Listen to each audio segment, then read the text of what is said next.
Welcome to Securing America with me, Frank Gaffney, the program that's a kind of owner's manual for protecting the country we love against all enemies, foreign and domestic, to the glory of God and His kingdom.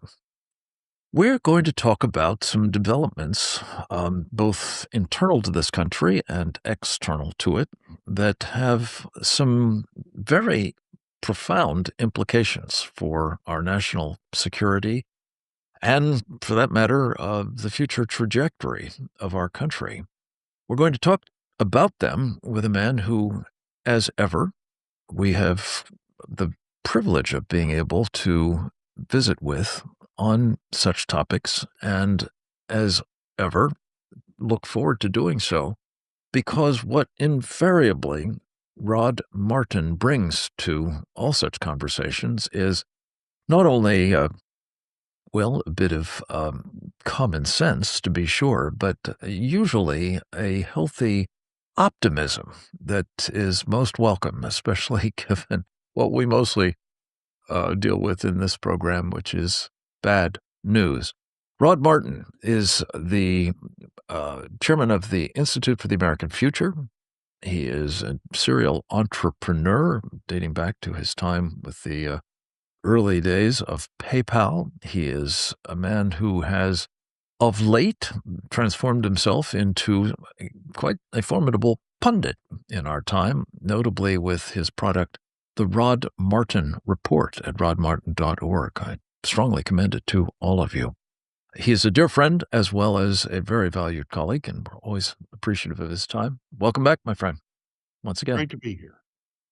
So, Rod, a couple of things are top of my mind. We'll be taking stock about the first in a little bit with George Racely, but I'd like to get your thoughts on the decision of the Supreme Court to, as they say, jettison some of the aspects of this, what was known as the Voting Rights Act, in favor of a basis for redistricting that is not guided by race and considerations related thereto. Tell us about the significance of this ruling as you see it and what is flowing from it now. Well, it's going to be a really big deal for the midterms, most likely. And we know that now because we had some reticence on the part of South Carolina, about do we want to do anything about this before the midterms? The governor seemed to think no. And then the DOJ said, we're going to enforce this nationwide immediately. And not only that, the Supreme Court just came down yesterday and said that it's going to take effect immediately. Normally, these things take at least 30 days before they take effect. Not this. So everybody at DOJ and everybody at the Supreme Court is in agreement. No, you got to move on this, and we're going to take steps to ensure that you do. So I actually think this is going to have a pretty significant impact, which, depending on who you talk to, I've told you, I think you could see a swing toward the Republicans of anything from 24 to 30 seats. I've heard some Democrats estimating it more like 40. And so that's kind of a big deal. Now let's talk about why this was a good ruling. This ruling overturned a history of racist redistricting going back almost to before I was born.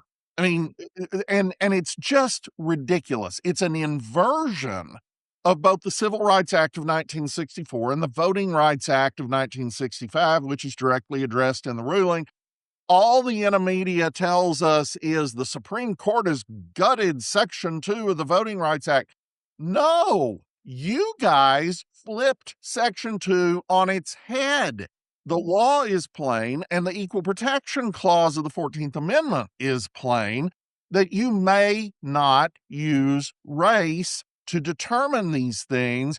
You can't favor the majority or the minority. You can't harm the majority or the minority based on their skin color and ethnicity. It's just wrong. It's immoral. And fundamentally, it's illegal.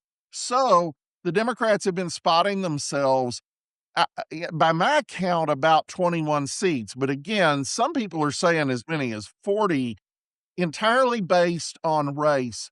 They ghettoize blacks into these compact districts that allow them to ensure that a Democrat is elected from those districts, but actually at the expense of the people who live in them. Because if they were actually spread out across all of the districts they would naturally be a part of, they would have a say in electing, in the Louisiana case, 4 or 5 House seats instead of one.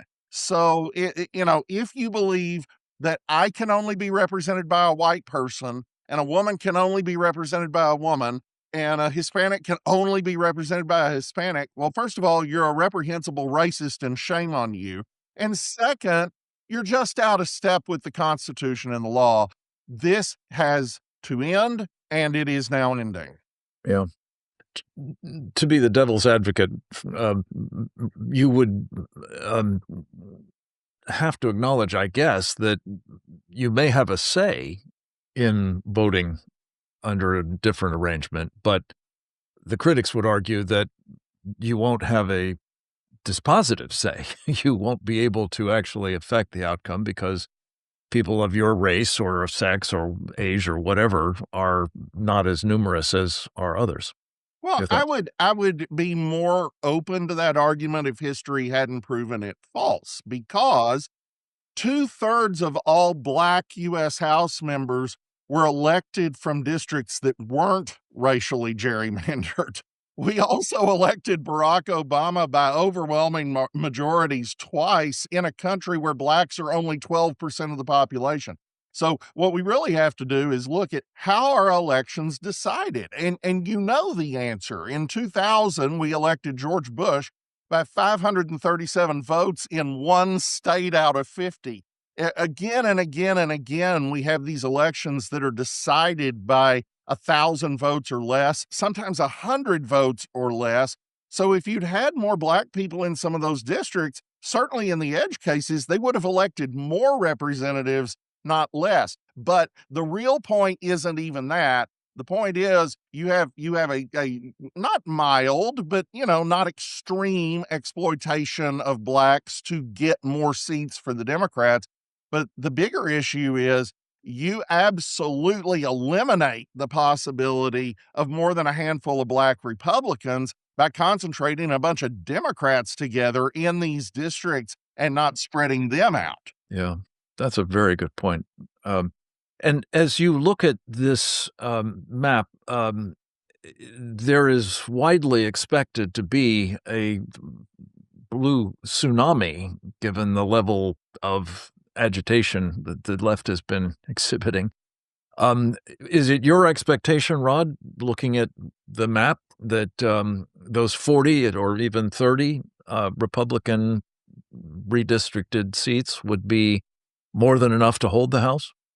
If the DOJ follows through on what it said, I don't doubt that regardless of how things go, generally, we're going to hold both houses of Congress. I think this was determinative of the midterms in a key way. Now, could that go wrong? Sure. And you'll recall Newt Gingrich promised in 1998 that we'd pick up 25 seats, and we ended up losing 5, which is part of how he became former Speaker of the House, Newt Gingrich. But I think that's the first thing. The second thing, and it's crucial, is all the news is about to be really good. And we saw a preview of that in March with 3 times the job growth that the experts expected. We're seeing enormous capex. We're about to have an economic boom. We're going to be talking more about that on the other side of a very short break. I hope you'll stay tuned for more good news from our friend Rod Martin, the proprietor of rodmartin.org. Check it out. We'll be right back.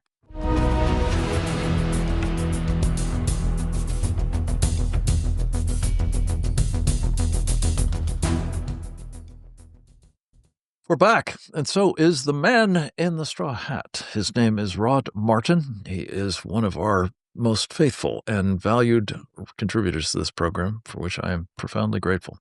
Rod is, among other things, the man who you should be following at rodmartin.org, where you can find his wonderful platform for Rod Martin reports. Rod, you talked a little bit tantalizingly before the break about good news cascading in the economic space, I guess, particularly.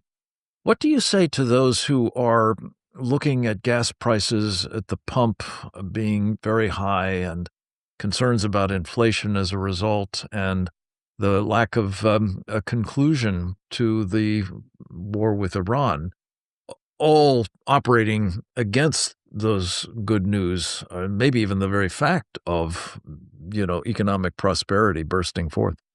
Well, the foremost thing is they seem to have all forgotten that 2 weeks is an eternity in politics. I mean, we're a long way from the midterms. People are not making their final decision today unless they're just dyed-in-the-wool Republicans or Democrats.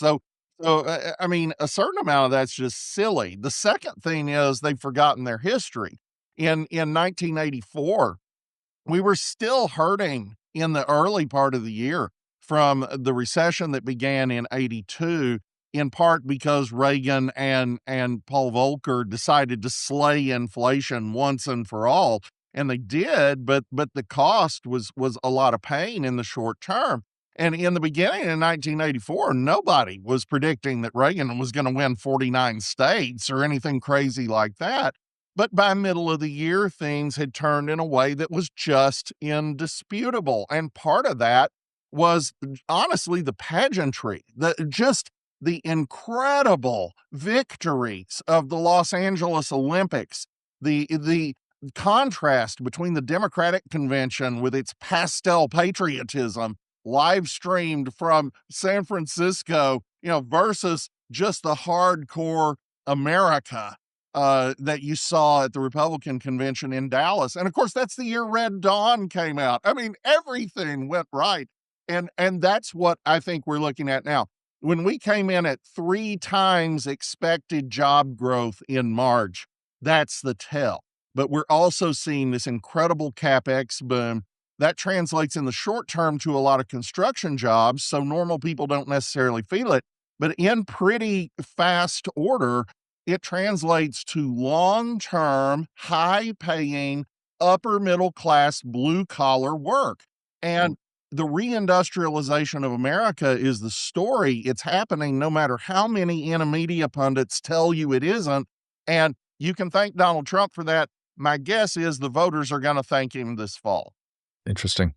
And AI running amok is not going to impact those high-paying jobs? We've been writing and publishing. I write other. I publish some other people a lot on AI at rodmartin.org, particularly over the last year. And look, it's just the Jevons paradox all over again.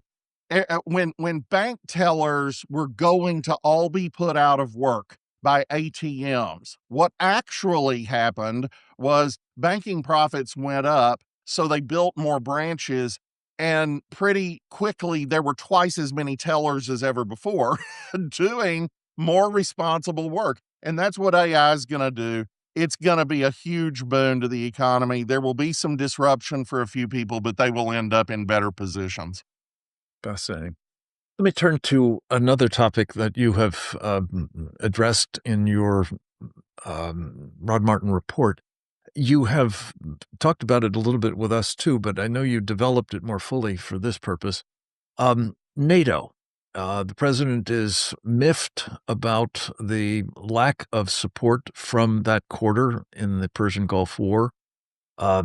He has made no secret of his unhappiness, and now it's translating into the withdrawal of some U.S. forces from Europe. Whither NATO, as you see it, Rod, and what to do about it? Well, maybe those troops leave Europe. I mean, that's not clear. He hasn't really said what his plan is. Maybe they go to Poland. Mm. Maybe they go to Romania or Lithuania. I mean, These we are don't from know. Germany you're speaking of here. Germany is going to lose some troops, and Italy is going to lose some troops, and Spain is going to lose some troops, and for very good reason. Mertz is out there doing his best to collaborate with the Iranians and humiliate Donald Trump. France and Spain are refusing us basic overflight rights, so we're having to fly around them. Not the first time, by the way. Reagan dealt with that when he bombed Libya in 1986. These are allies. These are obstructionists. So why are we paying for their defense? And Trump is actually drawing a line under that so hard that even a bureaucrat can understand it. And you saw the understanding dawn upon them yesterday when all of a sudden Mertz is saying, oh no, America is our indispensable ally to the end. And Maloney is basically begging Trump on camera to keep troops in Italy. Eventually, it hits them that our presence in their countries is actually kind of a welfare program for them. It's billions of dollars a year into local economies that are likely to vote their governments out of power if they have their own local recession. And it's also not especially necessary for U.S. defense. Do we need Ramstein? Well, if you look at it from a sunk cost perspective, I would say no, because we can do everything we're doing in Ramstein in Casablanca. And the distance from Barksdale Air Force Base to Ramstein or to Casablanca is identical. More than that, no one's invading Germany or Italy. What a joke. Who's going to attack them? Slovenia? No. The action, if there is any action, and I would suggest that since Russia can't get to Kiev after 4 years, they're not marching on Warsaw or Berlin. The action is in the east, so it would make sense for us to deploy more troops to Poland, to Romania. The main obstruction there is Donald Tusk really dislikes America and Donald Trump, so that may get in the way. But what we're seeing is a general reordering of U.S. defense policy and security architecture on a simple premise. You have to be a partner, not a dependent. If you can actually carry your weight, which doesn't mean you have to defend yourself alone, not at all, but if you can carry your weight, if you can share the burden, we're with you, we're your friend, we'll stick with you to the end. If you're obstructing American foreign policy, everything's on the table. And that's not something the Europeans are used to. They are as hidebound and inertia driven as any group of people on the planet. Do you worry that the effect of any of this might be to embolden, whether it's Vladimir Putin or other adversaries, including the Chinese Communist Party? The president is to make a trip there next week. As you know, I know we'll be talking with you between times about, well, for my purposes, the advisability of that. But what do you think the likelihood is that people will be perceiving this as somehow America in retreat? Well, I don't know how you get there other than defining the status quo as the only possible definition of American power, which, by the way, is what nearly everybody in the media is doing. No, that's not how that works. What's important for America is to not engage in overstretch as we have done so frequently throughout my lifetime. We need partners who can take care of their areas, and then American power comes in for the decisive decision maker at the point of decision. If there's a crisis, if Putin could actually take Kiev and march on Warsaw, the American army would be there to stop that. If China actually invaded Taiwan, we need enough forces available to be able to prevent that from happening. And that doesn't work if we're stretched out all over the world in quagmire after quagmire. But the guys who are saying Iran is a quagmire have a funny definition that's gone on for 2 months. Yeah, 2 long months. Thank you.